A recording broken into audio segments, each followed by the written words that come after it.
Hare Krishna. Welcome you all in the class. आज की class में आप सभी का बहुत बहुत स्वागत है। तो आज हम श्रील प्रभुपाद की स्मॉल बुक शुरू कर रहे हैं, भागवत का प्रकाश। तो ये जो बुक है, ये अपने आप में बहुत ही सुंदर बुक है और इसकी जर्नी आपको बहुत पसंद आएगी, क्योंकि श्रील प्रभुपाद ने यहाँ पे जो भागवत धर्म की फिलॉसफी है, इसको कैसे समझाया है, नेचर के थ्रू, प्रकृति। वी ऑल लाइक नेचर, है ना। आसपास के जो बादल हैं, पेड़ हैं, पौधे हैं, पहाड़ हैं, झरने हैं, नदियां हैं, फ्लावर्स हैं, आप लोगों को पसंद है? अच्छे लगते हैं आप लोगों को, है ना। तो उनसे उनसे रिलेट करके हमें जो भक्ति को दिया है, तो it is a wonderful book. आइए हम परिचय पढ़ना शुरू करते हैं। बलदेव पत्नी माता जी, कैन यू रीड इट? शुरू करते हैं। नमो ओम विष्णु पादाय कृष्ण प्रेष्ठाय भूतले श्रीमती भक्ति वेदांत स्वामी इति नामिने नमस्ते सारस्वती देवी गौरवाणी विचारिणे निर्विशेष शून्यवादी पाश्चात्य देशितारणे। प्रेम से कहूँ जय श्री कृष्ण चैतन्य प्रभु नित्यानंद श्री अद्वैत गदाधरा शिवासादि गौर भक्त वृंद। हरे कृष्ण कृष्ण कृष्ण हरे हरे, हरे राम राम राम हरे।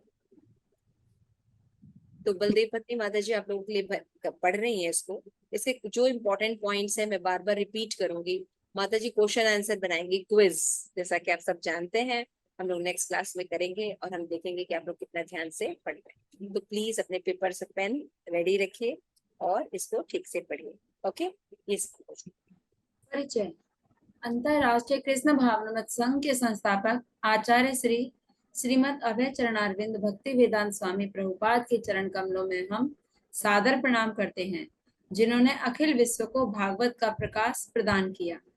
श्रील प्रभुपाद की समस्त रचनाओं में यह रचना संभवतः अद्वितीय है।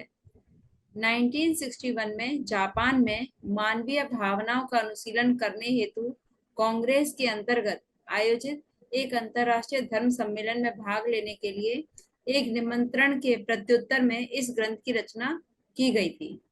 उस समय श्रील प्रभुपाद भगवान श्री कृष्ण की नित्य लीला भूमि वृंदावन धाम में निवास कर रहे थे। उन्हें लगा कि विश्व भर के अंग्रेजी भाषी जनमानस को कृष्ण भावनामृत के संदेश का प्रचार करने के उनके आध्यात्मिक गुरु महाराज शील भक्ति सिद्धांत सरस्वती ठाकुर की अभिलाषा को पूरा करने का यह प्रथम प्रमुख सुअवसर है।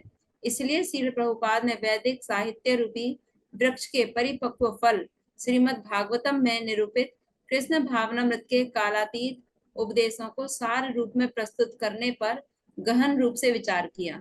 इसके लिए शील प्रभुपाद ने श्रीमद् भागवतम के दसम स्कंद के श्री भगवान की सुंदर कथा वाले 20वें अध्याय को प्रस्तुत करने के लिए चुना। श्रील प्रभुपाद को पता था कि प्राच्य संस्कृति के लोग प्रकृति के वर्णन को सुनने के बड़े उत्सुक होते हैं और शरद ऋतु को वे विशेषकर शुभ मानते हैं। 20वें अध्याय में भगवान श्री कृष्ण के सनातन धाम वृंदावन का शरतकालीन वर्णन समाविष्ट है। उन वर्णनों में हमारे अज्ञान को दूर करने वाला प्रकाश छिपा है, जैसा कि श्रीमद् भागवतम में बताया गया है। कृष्णे स्वधामोपगते धर्मा ज्ञानादिभिः सह कलौ नष्ट दृशामेष पुराणार्कौ अधुनोदितः। यह भागवत पुराण सूर्य के समान तेजस्वी है और भगवान श्री कृष्ण के धर्म ज्ञान आदि सहित अपने धाम को चले जाने के पश्चात ही इसका उदय हुआ है। जिन व्यक्तियों ने कलयुग में अविद्या के घोर अंधकार के कारण अपनी दृष्टि खो दी है, उन्हें इस पुराण से प्रकाश प्राप्त होगा। श्रीमद् भागवतम 1.3.43। शरतकालीन वृंदावन के प्रत्येक वर्णन के साथ एक समानांतर बोध प्रकट होता है। उदाहरणार्थ, जब एक भी सितारा दिखाई नहीं देता है, तब ऐसी बरसाती शरतकालीन घनी मेघाच्छादित संध्या की तुलना वर्तमान ईश्वर विहीन भौतिकतावादी सभ्यता से की गई है। जब धर्म ग्रंथ व भक्तजन स्वरूप भागवत की प्रज्ञा के दैदीप्यमान तारागण अस्थायी रूप से आच्छादित हो जाते हैं। शील प्रभुपाद की योजना ऐसी थी कि सम्मेलन के आयोजकों को एक ऐसे प्राच्यविद कलाकार की खोज करनी चाहिए जो उनके निर्देशानुसार प्रत्येक श्लोक का चित्रण कर सके। ऐसे चित्रों के माध्यम से व्याख्यायित श्लोकों से सम्मेलन में आने वाले आगंतुकों के लिए रोचक दृश्य प्रस्तुत होंगे। उनकी यह भी इच्छा थी कि मूल पाठ को चित्रों के साथ एक पुस्तक के रूप में प्रकाशित किया जाए, किंतु दुर्भाग्यपूर्ण परिस्थितियों के कारण शील प्रभुपाद सम्मेलन में उपस्थित न हो सके और भागवत का प्रकाश की पूरी योजना स्थगित हो गई। बाद में भक्ति वेदांत बुक ट्रस्ट ने भागवत का प्रकाश पुस्तक को चित्रों के साथ अंग्रेजी भाषा में प्रकाशित करने का कार्य हाथ में लिया। ट्रस्ट ने विख्यात कलाकार मादाम युन सेंग ली को चित्र बनाने का कार्य सौंपा और अंततः संपूर्ण रंगीन चित्रों के साथ ईस्वी 1984 ईस्वी में लाइट ऑफ द भागवतम नाम से यह ग्रंथ प्रकाशित हुआ। उनकी पारंपरिक गोंगवी शैली के चित्रों के साथ साथ लिखी शील प्रभुपाद की काव्यात्मक व्याख्याओं में विश्व की दो प्राचीनतम सांस्कृतिक परंपराओं, भारतीय और चीनी का अद्वितीय मिश्रण झलकता है। इस प्रकार परम तेजों में भागवत का प्रकाश विश्व के समक्ष प्रकट हुआ। हम शील प्रभुपाद के आनंदार्थ इस मूल्यवान संस्करण भागवत का प्रकाश को व्यापक वितरण के लिए प्रस्तुत करने में प्रसन्नता का अनुभव कर रहे हैं। हम सच्चे मन से आशा करते हैं कि पाठक गण इसकी सरलता एवं स्पष्टता को सराहेंगे, जिसमें शील प्रभुपाद भागवत का प्रकाश के द्वारा कलह व दिखावे के इस युग के घने अंधकार को दूर करते हैं। यह भौतिक संसार विशुद्ध आध्यात्मिक जगत का एक प्रतिबिंब मात्र है, जिससे भागवत का प्रकाश का आविर्भाव होता है। स्वयं भौतिक प्रकृति का एवं समस्त ब्रह्मांड के सृजन का ठीक उसके जैसा ही मूल प्रतिरूप आध्यात्मिक जगत में विद्यमान होता है। हम प्रकृति की जिस संपूर्ण व्यवस्था तथा संरचना को देखते हैं, वह जानबूझकर आध्यात्मिक सत्यों को चित्रित करने के उद्देश्य से ही निर्मित की गई है। वस्तुतः स्वयं प्रकृति का अस्तित्व और उसका जटिल संतुलन सर्वोच्च सत्ता पूर्ण पुरुषोत्तम भगवान श्री कृष्ण के अस्तित्व का किसी भी भद्र मानव के लिए प्रमाण है। थैंक यू सो मच माता जी। तो यहाँ पे हम देखेंगे कई इंपॉर्टेंट पॉइंट्स है ना। तो यहाँ भी बता रहे हैं कि इस्कॉन के जो संस्थापक आचार्य थे श्री प्रभुपाद का जीवन हमने देखा है, पूरे संघर्ष से भरा हुआ है। हालांकि वो भगवान के नाम का प्रचार करना चाहते थे, उनके दर्शन का प्रचार करना चाहते थे। तो श्री प्रभुपाद को उनके गुरु महाराज ने इंस्ट्रक्शन दिया था कि आप विदेश में जाइए और अंग्रेजी भाषा में, इंग्लिश में, है ना, जाके जो हमारे जो दर्शन है उनका प्रचार कीजिए। तो हम देख सकते हैं कि हमें तो पता था कि 1965 में श्री प्रभुपाद अमेरिका गए और इस्कॉन की स्थापना की, ये किया, है ना। लेकिन उसके पहले भी श्री प्रभुपाद हमेशा पूरी लाइफ भगवत धर्म का प्रचार करने के लिए प्लानिंग करते थे। तो उसकी एक प्लानिंग का हिस्सा हम देख सकते हैं कि श्री प्रभुपाद हमेशा पहले क्या होता था, जब 19th सेंचुरी में हमारे पास मीडिया नहीं था ना, जैसे आप आज मोबाइल है, इंटरनेट है, ऐसे नहीं था।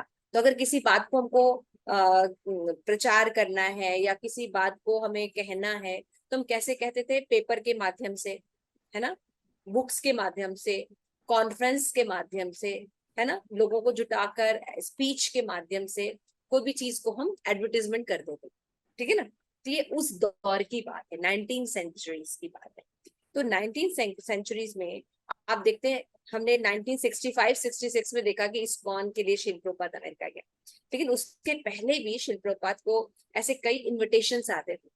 लेकिन श्री प्रभुपाद वृंदावन में एक सिंपल रहते थे, उनके पास इतने पैसे नहीं होते थे। आप देख सकते हैं इस बुक को पढ़ते समय क्या था, श्री प्रभुपाद आते थे कि उन्होंने जो पेपर पे लिख के रखा उसको एक बुक के फॉर्म में उनको मिले, जिसमें कई पिक्चर्स हो एडवर्टीजमेंट के लिए, ताकि लोग उसको इंटरेस्टिंगली देख सकें। उस समय बुक बनाना एक इतना इम्पोर्टेंट काम था, इतना सरल नहीं था कि बुक भी हम प्रिंट आउट कर सके, इतना इजी नहीं था। लेकिन आज सारी चीजें अलग हैं, है ना। आज तो कोई भी जस्ट एक मोबाइल उठाए एक बना सकता है ना, फिल्म बना सकता है, या छोटे छोटे यूट्यूब पे आप देखिए लोग डालते हैं ना अपना शॉर्ट्स बनाते हैं, शॉर्ट्स तो कोई भी डाल सकता है, राइट, कर सकता है ना। तो हम देख सकते हैं किसी भी चीज को अगर हमें देखना, तो कैसे देखते हैं, वो व्यक्ति काम कैसा करता है।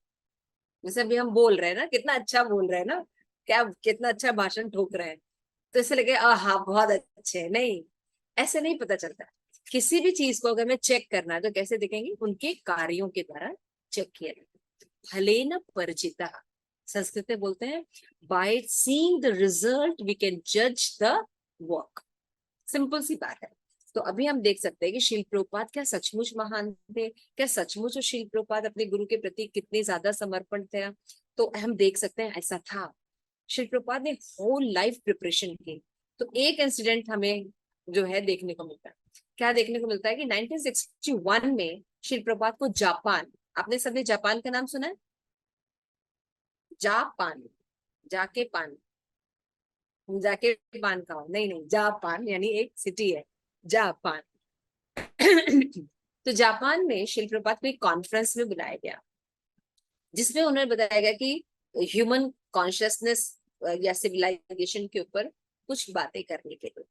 तो ह्यूमन कॉन्शियसनेस को कैसे सिविलाइज्ड किया जा सकता है, इसके बारे में स्पिरिचुअल नॉलेज से बढ़कर और कोई नॉलेज ही नहीं है ना। तो शिल प्रभुपाद को भी जापान के इस कॉन्फ्रेंस में इनविटेशन आया था, लेकिन शिल प्रभुपाद के पास इतना पैसा नहीं था या इतना कोई उनको हेल्प नहीं प्रोवाइड हुआ कि वो जा सके। तो शिल प्रभुपाद नहीं जा पाए। लेकिन जब प्रभुपाद को इनविटेशन मिला तो उन्होंने सोचा कि मैं जापान में जाके क्या क्या बोल सकता हूँ, है ना, कौन सी किस टॉपिक पे बात कर सकता हूँ, कैसे मानवीय भावना का अनुशीलन के ऊपर कुछ बोल सकता हूँ। तो श्रील प्रभुपाद ने श्रीमद् भागवतम को सबसे इंपॉर्टेंट माना, क्योंकि कहा गया है श्रीमद् भागवतम ने ही भागवतम की महिमा। जब पूरा विश्व में अंधकार हो, कुछ दिखाई नहीं दे, लेकिन आपके पास अगर भागवत ग्रंथ है तो वो सूर्य के समान आपको मार्ग प्रशस्त कर सकते हैं। क्यों? क्योंकि जब भगवान कृष्ण इस धरा को छोड़ के गए थे, पृथ्वी को छोड़ के गए थे, तो उन्होंने भागवत में प्रवेश किया। यानी श्रीमद् भागवतम जो है वो साक्षात कृष्ण है। आपको भी अपने जीवन में कभी भी कोई प्रॉब्लम है, बात समझ में नहीं आ रही है कि क्या करें, तो आप अगर श्रीमद् भागवतम पढ़ते हैं तो साक्षात कृष्ण आपको हेल्प करेंगे उस चीजों को सॉल्व करने में, है ना। तो श्रील प्रभुपाद को भी अवसर प्राप्त हुआ, तो श्रील प्रभुपाद ने श्रीमद् भागवतम ग्रंथ लिया। और श्रीमद् भागवतम के जो स्कंद है, जिसमें कि 10वें स्कंद में बताया गया है कि कैसे प्रकृति जो है उसको इस तरह से डिजाइन किया गया है कि वो भगवान की भक्ति और भगवान के अकॉर्डिंग ही कार्य करती है ना। तो इस प्रसंग को उन्होंने आध्यात्म से जोड़ के बहुत ही सुंदर काम किया है। तो शिल प्रभुपाद जानते हैं कि जापान के लोग जो होते हैं ना, वो प्रकृति से बहुत प्यार करते हैं। तो देखिए शिल प्रभुपाद की फिलॉसफी देखिए कि वो ओवरऑल देखते थे, है ना, क्या बोलना है, कैसे बोलना है, किसको बोलना है और कैसे बोलना। समझ रहे हैं? आजकल जो हम साइकोलॉजी में अलग अलग मोटिवेशनल स्पीकर्स के थ्रू हम ये सब चीजें कोर्सेज करते हैं, ऐसे तो चीजें सीखते हैं ना कि how to give impact to others, how to get progress in business, है ना, कई तरह के कोर्सेज करते हैं। तो श्री प्रभुपाद को ये भगवान की कृपा से कुदरती प्राप्त था, है ना। तो श्री प्रभुपाद क्या देख रहे हैं, क्या बोलना है। तो श्री प्रभुपाद ने सब्जेक्ट मैटर दिया, टॉप मोस्ट वो है भागवतम। जापान के लोगों को वो जानते थे, उनकी साइकोलॉजी वो जानते थे कि जापान के लोगों को नेचर से बहुत प्रेम है। तो इसलिए श्रील प्रभुपाद ने ऐसा टॉपिक चूज किया जो प्रकृति से रिलेटेड है, और उसको एक्सप्लेन करके वो फिलोसफी बता सकते हैं और इसे बता सकते हैं कि किस तरह से जो मानवीय भावनाएं हैं उनका अनुशीलन कैसे बेटर तरीके से किया जा सकता, कल्टीवेशन कैसे किया।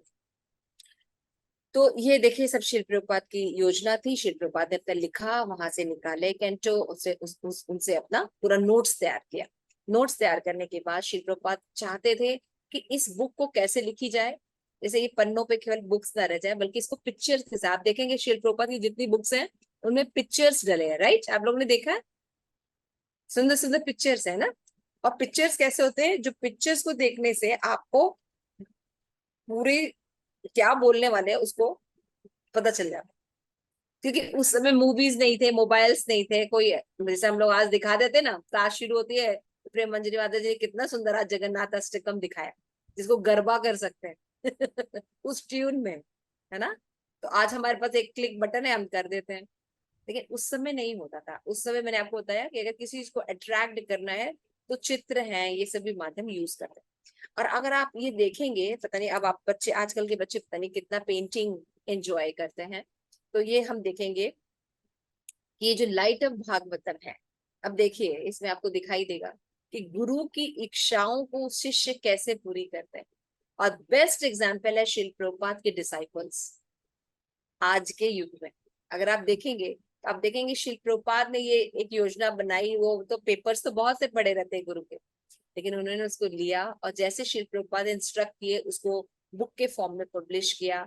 और शिल प्रभुपाद चाहते थे कि सारी बुक है उसमें पेंटिंग्स भी इंक्लूड किया जाए। तो वहाँ की एक जापानीज थी जो कि बहुत ही अच्छी आर्टिस्ट है, युंग शेन ली। जैसे आप लोगों को तो पता नहीं होगा ना, क्योंकि वहां के जापान के लोगों के बारे में पता नहीं है आपको। शी इज वेरी फेमस, है ना, बहुत फेमस है। तो वहां की जो कई तरह की पेंटिंग्स होती हैं उसमें यहाँ पे लिखा है कि यूंगशे ली का जो कार्य है वो कौन से गोगबली शैली, जैसे हमारे मधुबनी शैली, भारत में ऐसे बहुत सी शैलियां प्रचलित हैं, तो वैसे वहां पे गोगबली शैली जो है जिसके थ्रू पिक्चर बनाया जाता है और उसके थ्रू जो है चीजों को बताया जाता है। तो ये बहुत इंपॉर्टेंट है, कौन सी युंग शैली थी, और उनने गोगबली शैली में पेंटिंग बनाई और उसको भागवत के प्रकाश में डाला गया। ये सारा जो काम है शिल प्रपात के जो मेन डिसाइपल हैं हनुमान पोद्दार महाराज, इसमें उन्होंने देखो वर्णन भी नहीं दिया, है ना, लेकिन उन्होंने इनको संकलन किया और शिल प्रपात की बुक को फिर सारे पिक्चर्स डालकर करके इसको बुक के फॉर्म में इंग्लिश में the light of Shrimad Bhagavatam के रूप में प्रकाशित किया।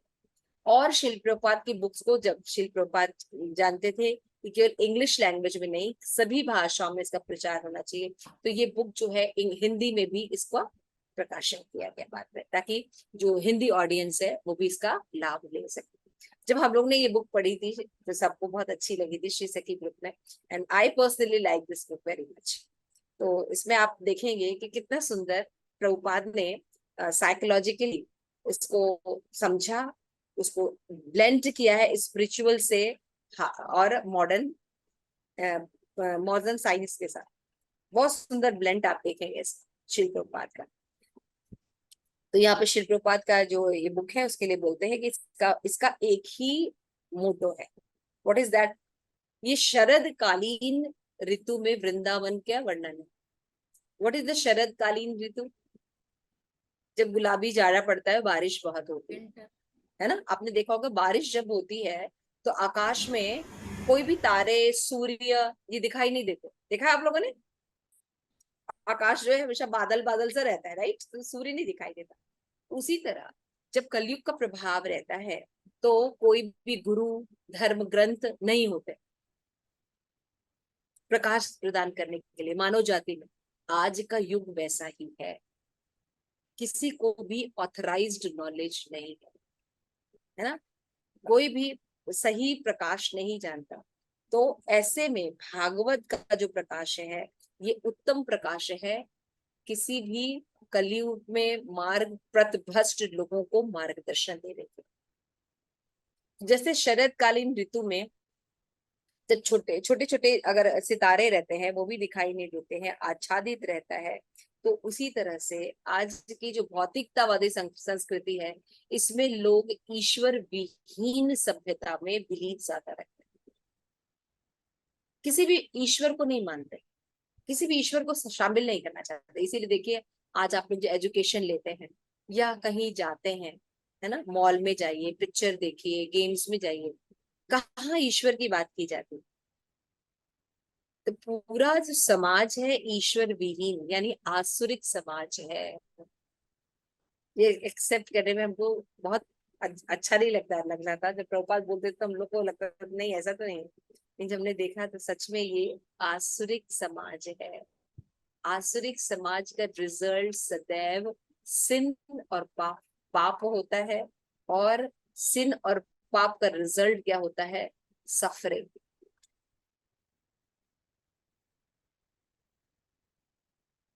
बहुत बड़ी समस्या।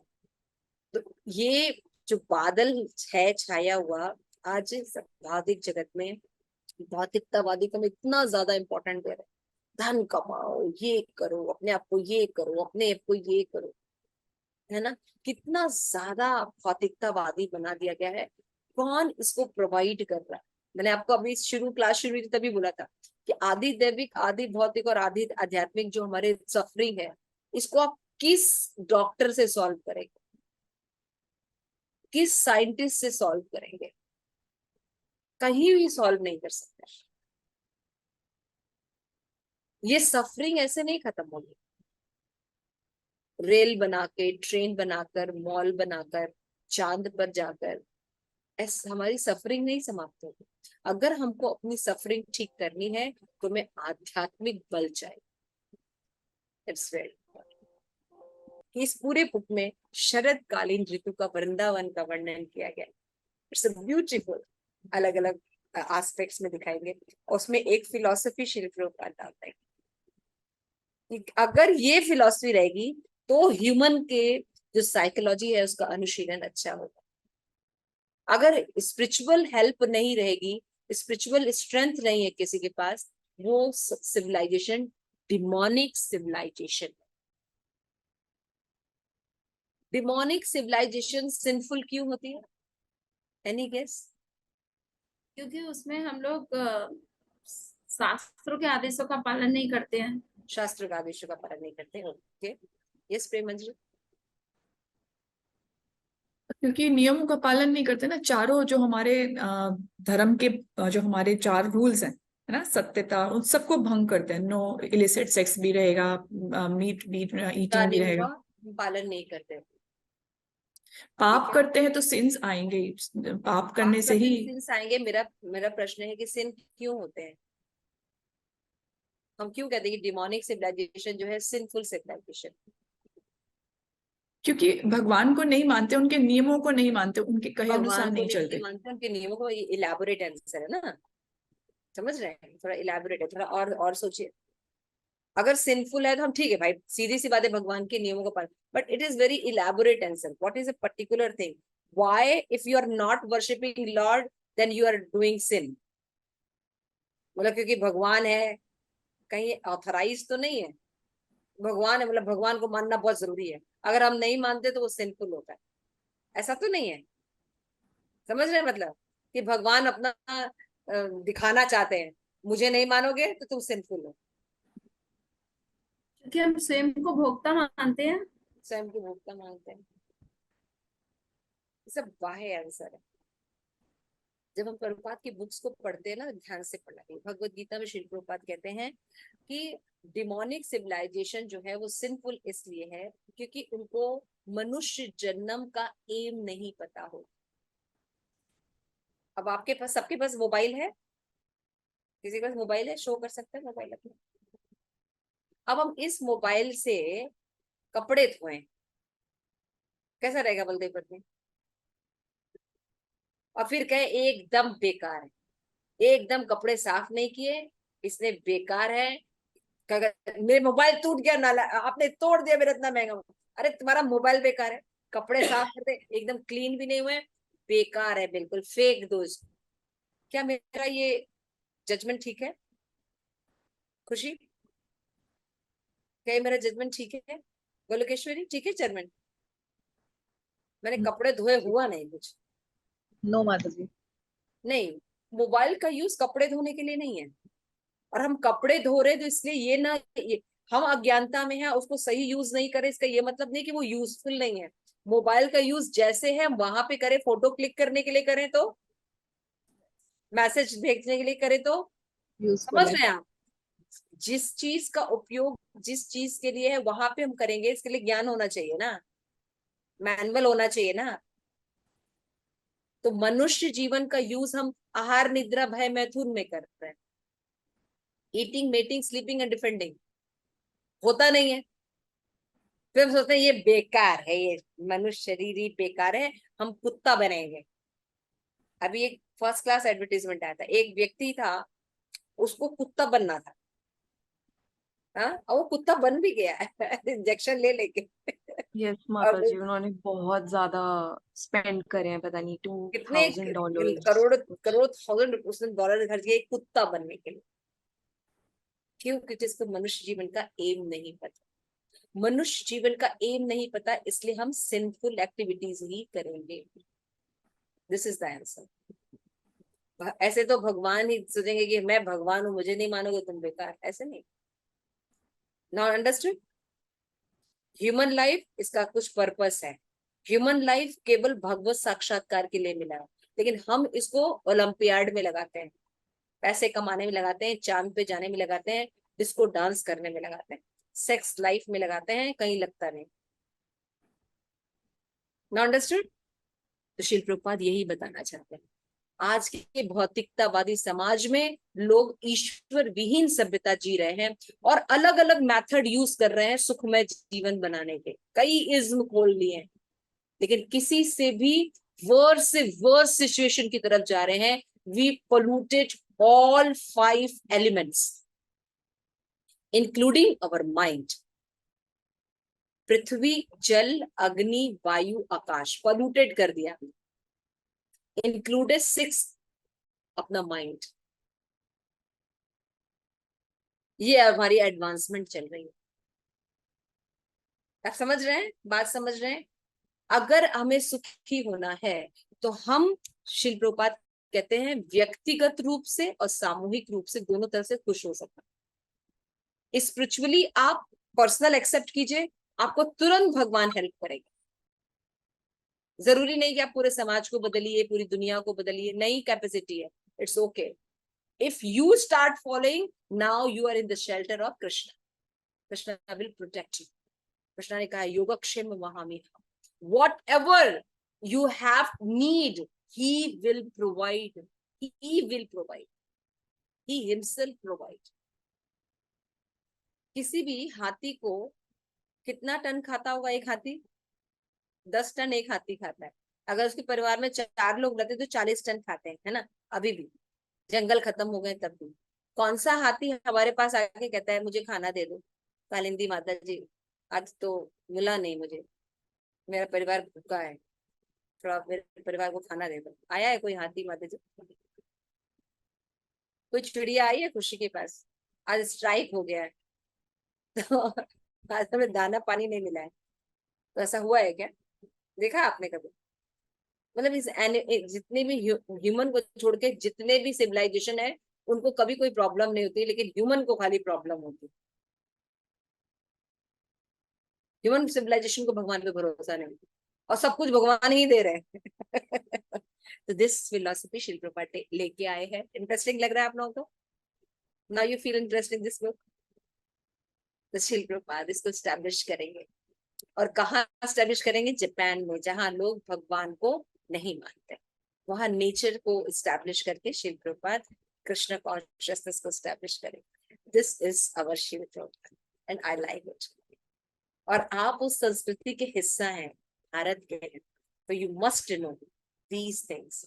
Okay, it's will help. इसलिए मैं आपको जब क्लास शुरू तभी बोला, it's will help you to grow. When situation will come, these knowledge help you to grow.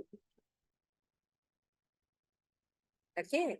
Shri Prabhupada की जय, आप सभी गौर भक्तजन की जय, मुखाई गौर परमानंदे, हरि हरि बोल।